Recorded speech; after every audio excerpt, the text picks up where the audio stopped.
Hello दोस्तों, तो स्वागत है आपकी अपनी छोटी सी फैमिली अंकित प्रजापति स्टडी सेंटर में। तो दोस्तों, आज हम लोग अच्छे टॉपिक के बारे में पढ़ने वाले हैं। अच्छा टॉपिक हम लोगों ने शुरुआत किया था क्या? वो टॉपिक था हम लोगों का वृत्त के संबंधित क्षेत्रफल, यानी वृत्त से संबंधित क्षेत्रफल हम लोग पढ़ रहे थे। और हम लोगों ने प्रश्नावली 12.2 के क्वेश्चंस लगा लिए थे, और 12.2 के क्वेश्चंस हम लोगों ने 5 तक लगा लिए थे।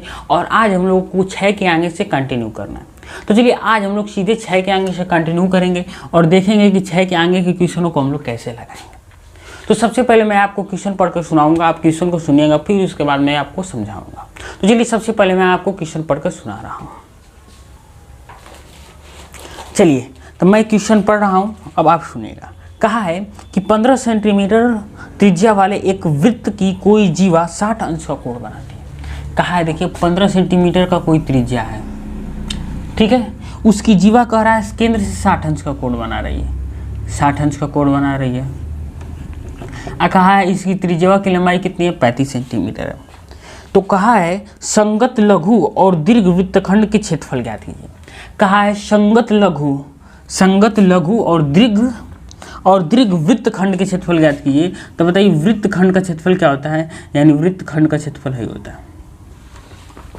कहा है इसका क्षेत्रफल ज्ञात कीजिए। तो चलिए, अब हम लोग क्या करेंगे, इसका क्षेत्रफल ज्ञात करेंगे। तो चलिए, सबसे पहले इसका क्षेत्रफल ज्ञात करने के लिए हमें क्या करना पड़ेगा? तो भाई साहब, सबसे पहले इसका क्षेत्रफल ज्ञात करने के लिए हम लोगों को क्या करना पड़ेगा, ध्यान से देखेंगे। तो इसका क्षेत्रफल ज्ञात करने के लिए अगर हम देखिए इस त्रिज्यखंड का क्षेत्रफल निकाल दें, मान लीजिए इसका नाम रख लीजिए 0 O, इसका A, इसका B। अगर हम इसका क्षेत्रफल निकाल के हाई पूरे में से इसको घटा दें तो बताइए ये वाला बच जाएगा। यानी अगर हाई पूरा निकालें, अब पूरा में से हाई सिर्फ त्रिभुजवा को घटा दें तो हाई लघु वृत्तखंड बच जाएगा कि ना? तो लघु वृत्तखंड आसानी से बच जाएगा। तो सबसे पहले आप क्या निकालेंगे? आप निकालेंगे त्रिज्यखंड का क्षेत्रफल। आप निकालेंगे यहाँ पर त्रिज्यखंड का क्षेत्रफल, त्रिज्यखंड का क्षेत्रफल। तो त्रिज्यखंड का क्षेत्रफल होता है पाई r स्क्वायर गुणे थीटा बटे 360। चलिए, पाई का मान कितना दिया है? पाई का मान दिया है 22/7, ठीक है। पाई का मान क्या दिया है? तो पाई का मान दिया है 22/7। या तो आपको क्वेश्चन में देखिए स्पेशली कहा है, क्वेश्चन में स्पेशली कहा है कि पाई का मान 3.14 यूज कीजिए, और √3 का मान कहा है 1.7, क्या कहा है? √3 का मान कहा है 1.73 का प्रयोग कीजिए। इतना कह दिया है आपको। चलिए, तो हम लोग यहाँ किसका प्रयोग करेंगे? हम लोग यहाँ प्रयोग करेंगे 3.14 का गुणे आर का मान कितना दिया है? तो आर का मान दिया है 15, तो हम लोग लिखेंगे यहाँ 15 गुणे 15 गुणे, देखिए थीटा का मान कितना है? 36/360। देखिए 6 से 6 छड़े के 36, 6 बार में कट जाएगा। 3 से कटाइए, 3 से कटाइए, देखिए 3 दूना के 6, 2 बार में, 3 से 3 5 15। अब 2 से इसमें भाग दे दीजिए। तो 2 से इसमें भाग देंगे तो ध्यान से देखिए, 2 एकम 2 दशमलव आ गया, 1 बचा, 2 5 10, 2 7 14। अब गुणा कर दीजिए किसका? 1.57 गुणे 5 गुणे 15। इसका अगर गुणा कर देंगे ना भाई साहब, तो इसका गुणा करेंगे तो आपका आएगा कितना? आएगा 117.75। कितना आएगा? 117.75। ये आ गया आपके त्रिज्यखंड का क्षेत्रफल। लेकिन आपको चाहिए इसका क्षेत्रफल, क्योंकि आपको चाहिए इसका क्षेत्रफल। देखिए ये जितना मैंने ड्रॉ किया है ना, सिर्फ आपको इसका क्षेत्रफल चाहिए, लेकिन आपने निकाला है टोटल पूरे का क्षेत्रफल। तो अगर ध्यान से देखिए, अगर पूरे के क्षेत्रफल में से सिर्फ इस वाले को निकाल दें तो ये जिसको मैंने लाइन ड्रॉ किया है वो वाला आसानी से निकल जाएगा। तो अब आप क्या करेंगे, ध्यान से देखेंगे। तो सबसे पहले इसका कोण ज्ञात कीजिए। अगर कोण ज्ञात कर लेंगे तो आपको पता चल जाएगा कि कौन सा त्रिभुज है। तो ध्यान से देखिए, तो दिया है आपको 60 अंश, देखिए दिया है कि आपको 60 अंश प्लस, देखिए इसको थीटा मान लीजिए, इसको भी थीटा मान लीजिए। तो इसको भी थीटा मान लेंगे, इसको भी थीटा मान लेंगे। और 3 त्रिभुज के तीनों कोणों का मान कितना होता है? 180 अंश, हो जाएगा 180। अब चलिए, हाई बताइए, हाई 60 है ना, हाई जुट के कितना हो जाएगा? 2 थीटा बराबर, देखिए 180 में 60 जाएगा 120, 2 से कट जाएगा 120, कितने बार? 60 बार। यानी इसका भी मान कितना आएगा? 60 अंश, और इसका भी मान कितना आएगा? 60 अंश। और इससे क्या पता चलता है कि जब त्रिभुज के तीनों कोण बराबर होते हैं तो वो आपका एक समबाहु त्रिभुज होता है। क्या होता है? समबाहु त्रिभुज होता है। तो जब भाई साहब ये समबाहु त्रिभुज है तो समबाहु त्रिभुज का क्षेत्रफल निकालिए ना। क्या समबाहु त्रिभुज का क्षेत्रफल? समबाहु त्रिभुज का क्षेत्रफल। तो समबाहु त्रिभुज का क्षेत्रफल होता है √3/4 भुजा स्क्वायर। अब ध्यान से देखेंगे तो √3/4, √3 का मान मैंने कितना बताया है भी आपको 1.73/4 गुणे यहाँ से भुजा का मान क्या है, तो भुजा का मान है आपका 15। भुजा का मान क्या है, तो भुजा का मान है आपका भाई साहब 15। तो 15 को स्क्वायर करेंगे तो 15 × 15 हो जाएगा। अब यहाँ से आपको इसको हल करना है, और इसको हल करने के लिए अब क्या करेंगे, आप गुणा कर दीजिए, ऊपर गुणा कीजिए। देखिए 15 ये 225 हो जाएगा, 1.73/4 गुणे 15 ये कितना हो जाएगा 225। यहाँ से ध्यान से देखेंगे तो 1.73 का 225 में गुणा कीजिए, तो 225 में गुणा करेंगे तो आएगा आपका 389.25 देखिए 1.73 को गुणा करेंगे 225 में आएगा 389.24/4, ये हो जाएगा सेंटीमीटर स्क्वायर। ये भी था आपका सेंटीमीटर स्क्वायर। अब आपको चाहिए था लघु वृत्तखंड का क्षेत्रफल। तो भाई साहब लघु वृत्तखंड का क्षेत्रफल आसानी तरीके से आप निकाल सकते हैं।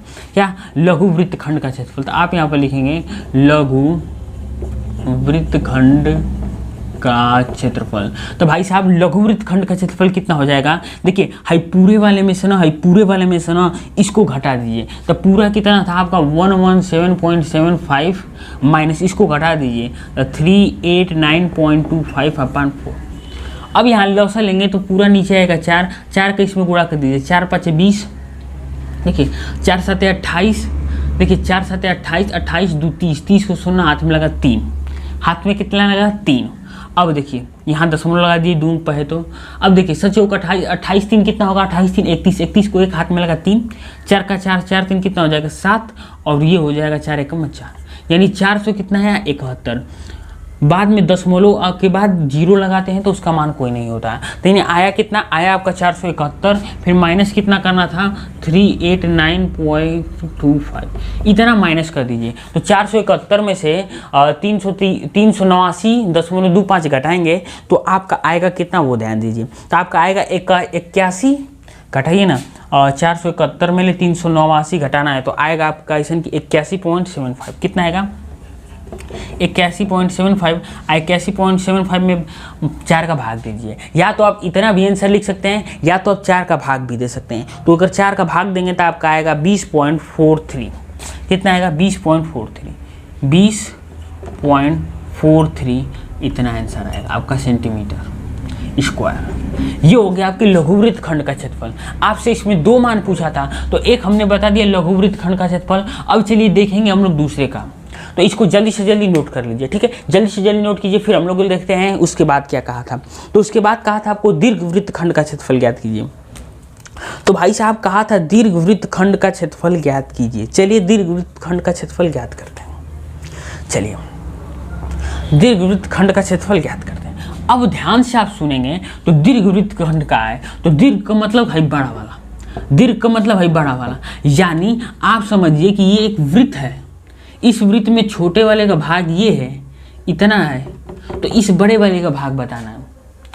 छोटे वाले का मान इतना है, इस बड़े वाले का मान बताना है। तो मैंने आसान तरीका बताया है कि बड़का का पूरा का मान निकाल लो ना, बड़का का पूरा का मान निकालो। आई छोटा वाले का मान देखिए आपने निकाला है 20.43, 20.43 इसका मान आपने निकाला है, और आसानी से आप लगा सकते हैं इसको।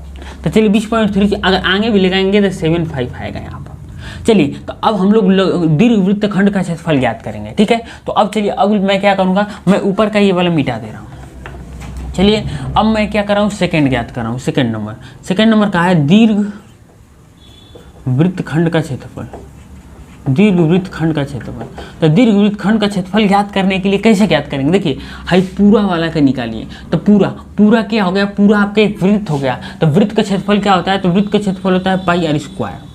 फिर माइनस कर दीजिए क्या, इस छोटे वाले का। तो इस छोटे वाले का आंसर कितना है, तो इस छोटे वाले का आंसर आपने निकाला था 20.4375।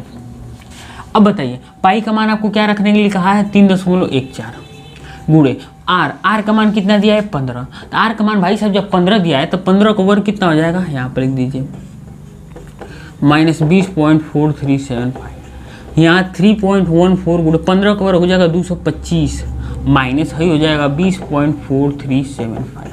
अब देखिए यहाँ 3.14 में आप गुणा करेंगे 225 का, 3.14 में गुणा करेंगे 225 का, तो आएगा आपका 706.5।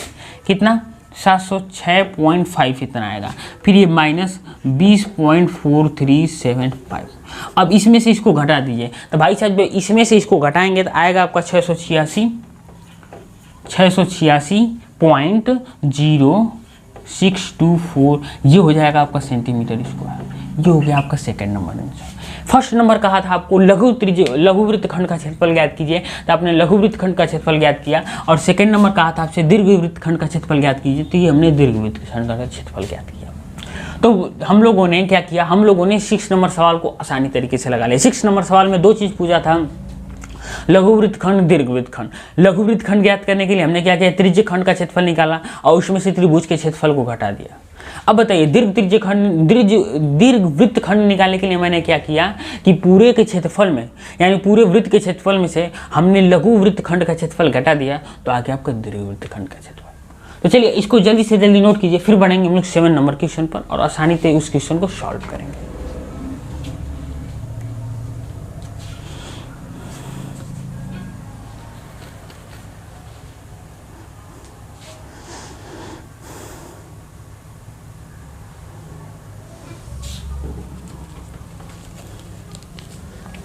तो चलिए अब तक आपने नोट कर लिया होगा, ठीक है। और अब बढ़ेंगे हम लोग आपको नेक्स्ट क्वेश्चन पर लेकर। मैं इसे क्या करता हूँ, मिटा देता हूँ। और चलिए अब मैं आपको नेक्स्ट क्वेश्चन पर लेकर चलता हूँ।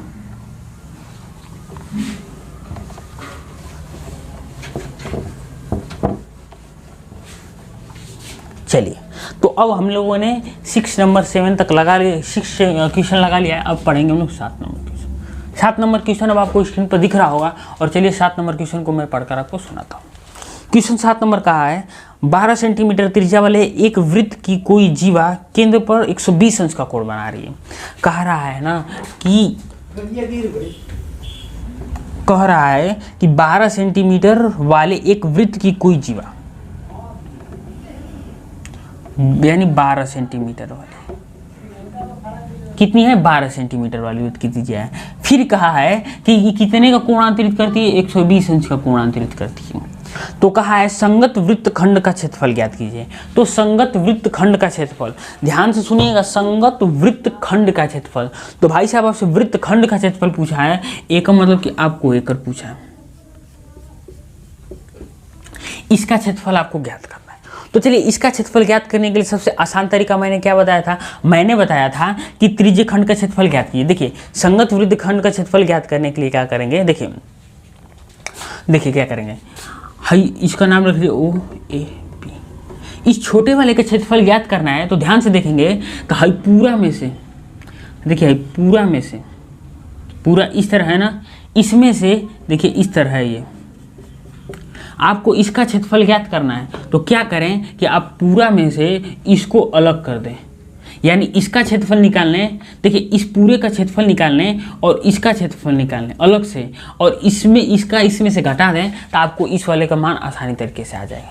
तो चलिए इसका मान हम लोग को निकालना है, देखते हैं।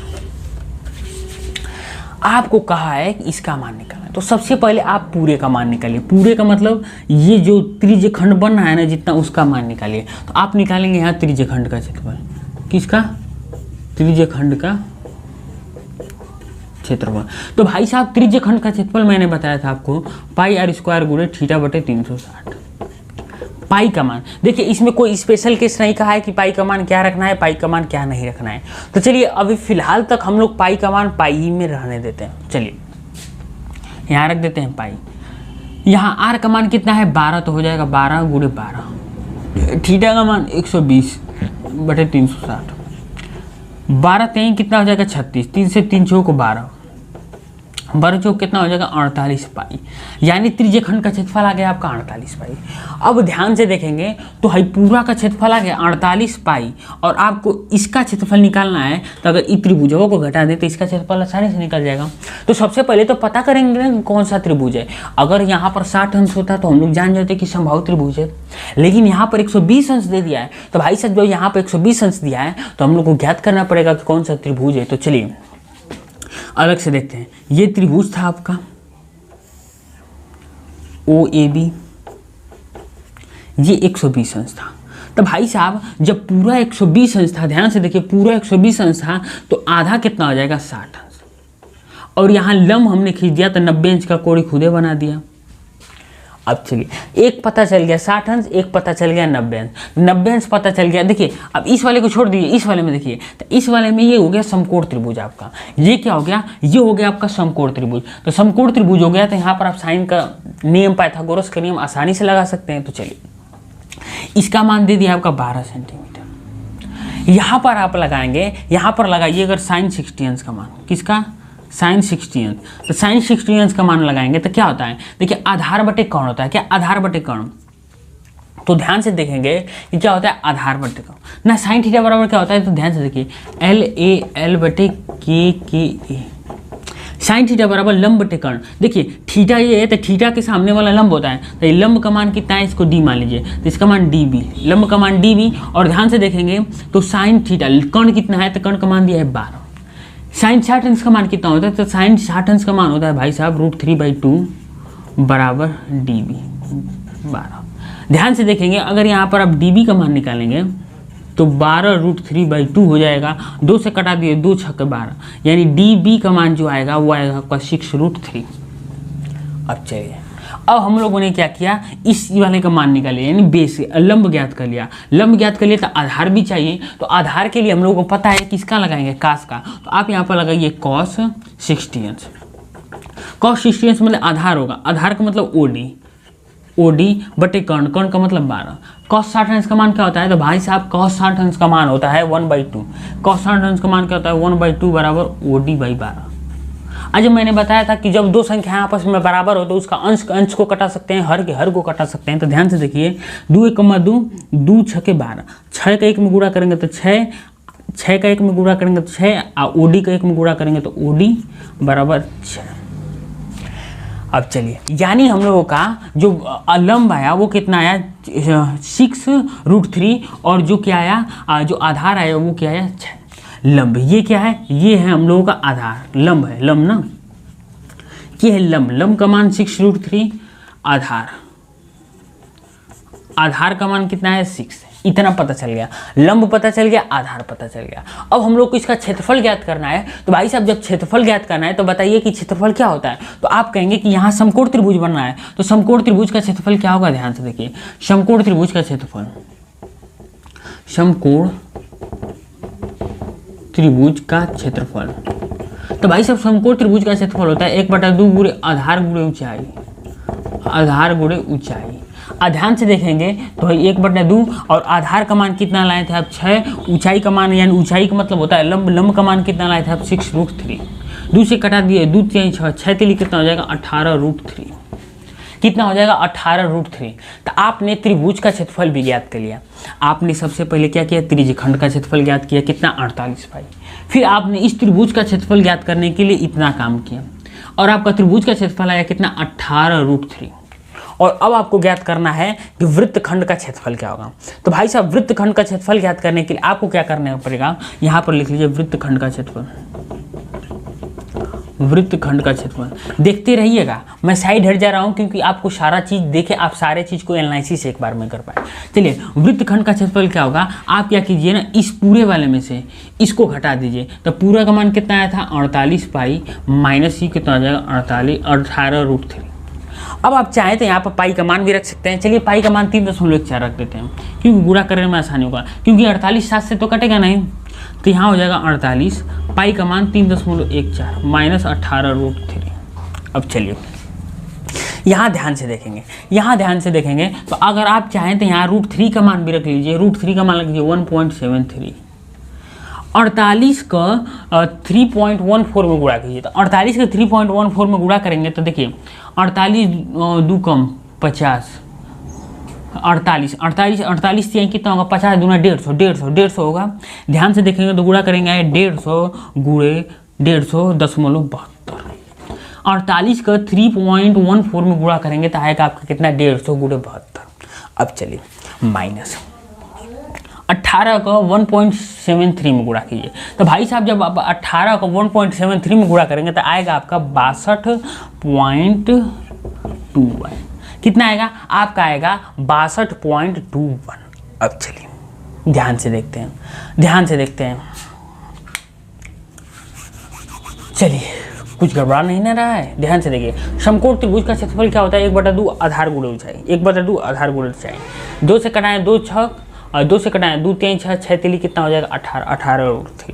तो त्रिभुज का क्षेत्रफल कितना हो जाएगा। हाँ एक बात ध्यान से देखिए, मैंने क्या किया, कहा था कि आपको पूरा का क्षेत्रफल घटाना है, किसका, पूरा का क्षेत्रफल घटाना है। तो ध्यान से देखिए, हमने तो सिर्फ इतना का ही क्षेत्रफल निकाला। ये ध्यान से देखिए, मैंने जो कलर कर रहा हूँ सिर्फ मैंने इतना का ही क्षेत्रफल निकाला। ये वाला तो आपका बच गया, ये वाला तो आपका बच गया, लेकिन हम लोगों ने सिर्फ इसका ही क्षेत्रफल निकाला। तो इसका भी क्षेत्रफल निकालने के लिए इसका हम लोग को दुगुना को करना पड़ेगा। तो इसका अगर हम दुगुना कर लेंगे तो OAB का क्षेत्रफल निकालने के लिए हम लोग क्या करेंगे, इसका दोगुना कर देंगे। तो 18√3 गुणे 2 यानी 18√3 गुणे 2, यानी हम लोग यहाँ पर भी 2 कर देंगे, यहाँ पर भी 2 कर देंगे। और जब यहाँ पर 2 करेंगे तो 18 दूना के 36, 18 दूना कितना हो जाएगा 36, और 36 को हम लोग 1.73 में गुणा करेंगे तो आएगा यहाँ पर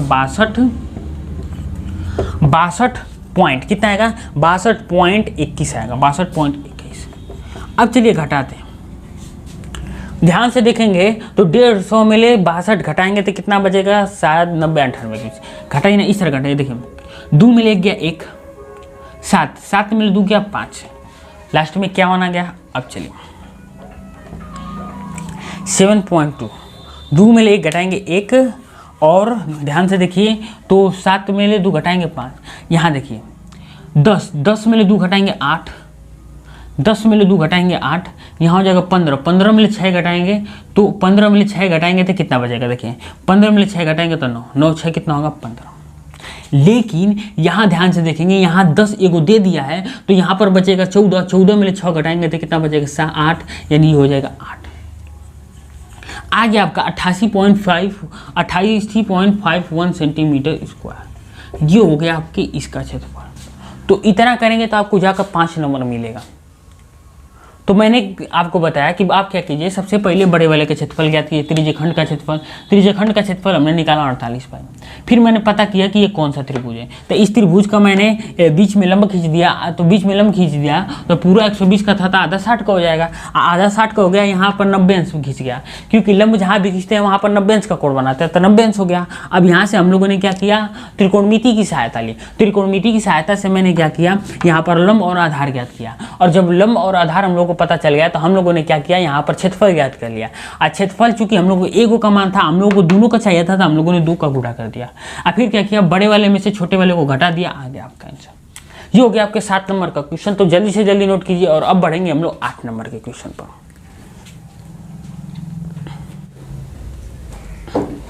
तो 8 नंबर क्वेश्चन अब मैं आपको पढ़कर सुना रहा हूँ, ध्यान से सुनिएगा। कहा है कि 15 मीटर भुजा वाले एक वर्गाकार घास के मैदान के एक कोने पर, देखिए एक वर्ग है, ठीक है, एक कोने पर लगे खूंटे से एक घोड़े 5 मीटर लंबी रस्सी से बांधा हुआ है। यानी एक घोड़ा है, यहाँ पर खूंटा है, घोड़ा यहाँ से 5 मीटर रस्सी पर बांधा हुआ है। कितनी, 5 मीटर रस्सी पर बांधा हुआ है। चलिए 5 मीटर कितना रस्सी पर बांधा हुआ है। तो बताइए जितना रस्सी तनेगी उतने ही न जाएगा, यानी इतना इधर जाएगा, इतना इधर जाएगा। ये पूरा घास है, ठीक है, घास का मैदान है। तो फिर कहा है खूंटे से बनी हुई है, तो ज्ञात कीजिए। ज्ञात कीजिए क्या, पहला देखिए ज्ञात कीजिए। कहा है कि मैदान के उस भाग का क्षेत्रफल ज्ञात कीजिए जहाँ घोड़ा घास चर सकता है। पहला कहा है मैदान के उस भाग का क्षेत्रफल ज्ञात कीजिए जहां घोड़ा घास चर सकता है। तो ध्यान से देखेंगे तो ये पूरा घास का मैदान है, पूरा क्या है, पूरा घास का मैदान है। अब ध्यान से देखेंगे तो घोड़ा आपका यहाँ पर है, ठीक है, यहाँ पर आपको घोड़ा है। घोड़ा कितनी एरिया में घास चर सकता है ये पूछा है। तो ध्यान से अगर देखेंगे आप तो यहाँ देखिए जो घोड़ा है वो कितनी घास चरेगा। देखिए घोड़ा की रस्सी जितनी होगी उतनी घास चरेगा। जैसे मान लीजिए हम आपको दिखाते हैं, मान लीजिए, चलिए ये मान लीजिए रस्सी है, घोड़े की क्या है, ये रस्सी है, ये रस्सी है। देखिए ये रस्सी है घोड़े की, ये घोड़े की रस्सी यहाँ से खूंटे से बनी हुई है। जब ये घोड़े की रस्सी यहाँ खूंटे से बनी हुई है, ध्यान से देखिएगा, यहाँ से खूंटी से बनी हुई तो कितनी दूर तक जा सकता है? अगर इधर जाएगा तो इतनी दूर तक जाएगा, इधर जाएगा तो इतनी दूर तक जाएगा। और रस्सी की लंबाई कितनी है? 5 मीटर तक, यानी 5 मीटर इधर भी जाएगा, 5 मीटर इधर भी जाएगा। कितनी? 5 मीटर इधर भी जाएगा, 5 मीटर इधर भी जाएगा। अब चलिए इतना तक कहा है कि घोड़ा कितनी क्षेत्रफल तक यानी कितने एरिया तक घास को चर सकता है। तो बताइए घोड़ा इतना एक तरफ चर सकता है घास को? तो ध्यान से देखिए, यहाँ पर आप ज्ञात कीजिए त्रिज्य खंड का क्षेत्रफल, त्रिज्य खंड का क्षेत्रफल। तो भाई साहब त्रिज्य खंड का क्षेत्रफल होता है पाई आर स्क्वायर गुणे थीटा बटे 360। अब देखिए यहाँ 90 अंश का कोण बना रहा है तो थीटा का मान कितना हो जाएगा? 90 अंश। यहाँ कितना? 90 अंश का कोण बना रहा है तो थीटा का मान कितना हो जाएगा? 90 अंश। और यहाँ ध्यान से देखेंगे तो पाई का मान रखिए 3.14। आर का मान कितना है? 5, तो 5 गुणे 5 हो जाएगा। थीटा का मान कितना है? 90, 90 बटे 360। 9 चौको 36, 4 बार में कटेगा। ध्यान से देखेंगे तो 5 5 25 हो जाएगा, 5 5 25 हो जाएगा। ठीक है, 5 5 कितना हो जाएगा? 25। तो यहाँ गुणा कर दीजिए 3.14 गुणे 25 भागा 4। अब चलिए 25 का इसमें गुणा कर दीजिए तो 25 को 100 हाथ में लगा 1, 25 का 25, 25 1 26 को 6 हाथ में लगा 2। अब देखिए नहीं देखिए 25 चौको 100 को 0 हाथ में लगा 10, 25 से कम 25 10 35, 35 को 5 हाथ में लगा 3। अब 25 3 75, 75 76 77 78 तो हो गया 78। 2 अंक पर दशमलव है तो 2 अंक पर दशमलव लगाइए तो आएगा आपका कितना? आएगा आपका 78.50 बटे में 4। इसमें अगर 4 से आप भाग दे देंगे तो भाई साहब अगर 4 से भाग देंगे तो आएगा आपका 19.625, 19.625 ये हो जाएगा सेंटीमीटर स्क्वायर। ये हो गया आपके इतना डिस्टेंस हो गया जितना में घोड़ा घास चर सकता है। अब चलिए क्या कहा है दूसरी बात देखते हैं। दूसरी बात देखिए अब आपको क्या कह रहा है स्क्रीन पर देखिए। दूसरी बात कह रहा है कि चरे जा सकने वाली क्षेत्रफल में वृद्धि यदि घोड़े की रस्सी को 5 मीटर से बढ़ाकर 10 मीटर कर दी जाए। चलिए कहा है ना कि बतिया वही है, सिर्फ कहा है कि अगर घोड़े की रस्सी को 5 मीटर, देखिए कहा है घोड़े की रस्सी को जो है वो 5 मीटर से बढ़ाकर 10 मीटर कर दिया जा रहा है, यानी 5 मीटर मान लीजिए और ही बढ़ा दिया जा रहा है। कितना? टोटल 10 मीटर कर दिया जा रहा है। टोटल कितना कर दिया जा रहा है? टोटल 10 मीटर कर दिया जा रहा है। तो पूछा है कि घोड़ा कितनी दूर तक घास चर पाएगा। तो बताइए भाई साहब 10 मीटर इधर भी जा सकता है, 10 मीटर इधर भी जा सकता है घोड़ा। तो अब सिर्फ क्या करना है, फिर हम लोगों को वही त्रिज्यखंड का क्षेत्रफल निकालना है।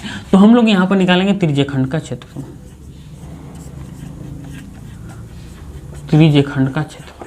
अब चलिए हम लोग कितना निकालेंगे? हम लोग निकालेंगे त्रिज्यखंड का क्षेत्रफल। अब चलिए त्रिज्यखंड का क्षेत्रफल देखते हैं। त्रिज्यखंड का क्षेत्रफल निकालेंगे आसानी तरीके से, कोई बात नहीं। चलिए देखिए पाई आर स्क्वायर गुणे थीटा बटे 360। पाई का मान कितना रखना है? 3.14। आर का मान कितना है? 5 5 कितना हो गया? 10, तो हो जाएगा 10 गुणे 10। थीटा का मान कितना है? 90 बटे 360। 9 चौको 36, 4 बार में 2 से कटाइए, 2 दूना का 4, 2 5 10, फिर 2 से कटाइए, 2 5 10, यानी हो गया 3.14 गुणे 5 5 कितना हो जाएगा? 25। यहाँ ध्यान से देखेंगे तो 3.14 का गुणा 25 में किए थे कितना आया था? 78.5। तो यहाँ जाएगा आपका 78.5। ठीक है, ये दूसरे का था, ये पहले का था। कितना आ गया? 78.5। अब चलिए इतना आ गया। अब आपसे पूछा था कि कितने की वृद्धि हुई। पूछा था कि पहले इतना चर लेता था फिर इतना बढ़ा दिया, तो बताइए कि पहले कितने की वृद्धि हुई। पहले देखिए ध्यान से पूछा है कि कितने की वृद्धि हुई, तो आप बताएंगे वृद्धि के लिए आप क्या करेंगे? बड़े वाले में से छोटे वाले को घटा दीजिए। तो बड़ा वाला है 78.5 माइनस 19.625, घटाएंगे तो कितना आएगा? 78.5 में 19.625 घटाइए तो आएगा आपका 58.875। कितना आएगा? 58.875 सेंटीमीटर स्क्वायर, यानी इतने की आपकी वृद्धि हो गई। पहले देखिए पहले कितना चल रहा था? इतना चल रहा था, लेकिन अब अगर उसकी त्रिज्या को 5 सेंटीमीटर और बढ़ा के यानी 10 सेंटीमीटर कर दिया जाए तो अब वो इतना डिस्टेंस को कवर करेगा, यानी इतने डिस्टेंस तक की घास को खा सकता है वो, यानी इतने एरियल यानी इतने क्षेत्रफल तक की घास को क्या कर सकता है? आराम से खा सकता है घोड़ा। चलिए ये हो गया आपके 8 नंबर का आंसर। ठीक है, तो 8 नंबर क्वेश्चन को भी मैंने बहुत बेहतरीन ढंग से बता दिया। तो आज के लिए सिर्फ इतना ही रहने देंगे, मिलेंगे आपसे कल नेक्स्ट वीडियो में, तब तक के लिए चाहिए।